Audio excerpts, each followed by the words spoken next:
কিয়ামতের ময়দানে মুসিবতের দিন জান্নাতের ভিতরে জান্নাতীরা একে অপরের সাথে কথা বলবেন। আল্লাহ তাআলা বলেন, ফি জান্নাতি ইয়াতাসাআলুনা আনিল মুজরিমিন।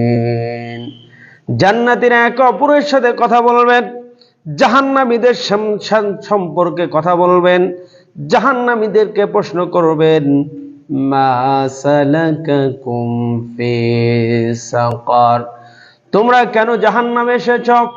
তোমরা দুনিয়াতে তোমাদের সাথে আমরা চলাফেরা করতাম, তোমাদের সাথে ওঠা বসা করতাম, সকল কিছুতেই কাজ করতাম, অংশীদারিত্ব করতাম, কিন্তু আজকে কেন তোমরা জাহান্নামে?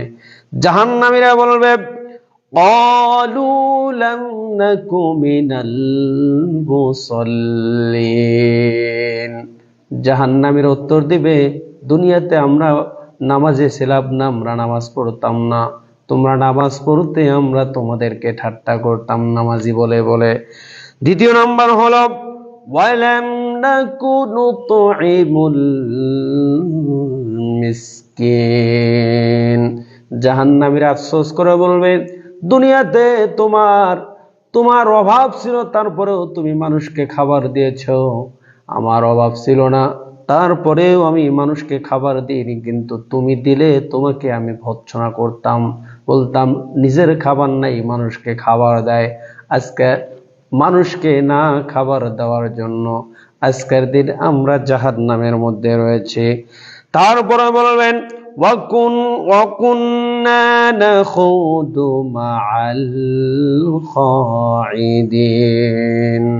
বলবে, যখন অনর্থক কোনো কাজ হতো, অনর্থক কোনো কথাবার্তা হতো, অনর্থক কথাবার্তার সময় মানুষের সাথে বসে থাকতাম, এবং অনর্থককারীরা যে কথা বলতো, বাজে কথা, খারাপ কথা বলতো, কোনো মানুষের নিন্দা করত, ওই সময় মানুষের সাথে আমরাও বাচারে লিপ্ত হয়ে যাইতাম, অহেতুক কথার মধ্যে আমরা লিপ্ত হয়ে যাইতাম, আর তোমরা ওই কথার মধ্যে থেকে বিরত থাকতে।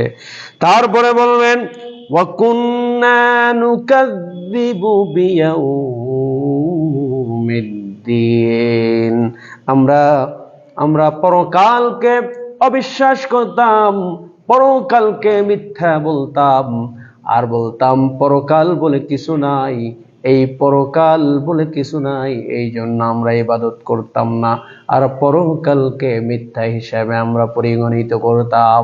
আল্লাহ তাআলা আমাদের সকলকে এই চারটি জাহান্নামীদের কাছ থেকে আমাদেরকে সকলকে হেফাজত করুক। সকলেই পড়ি আমিন।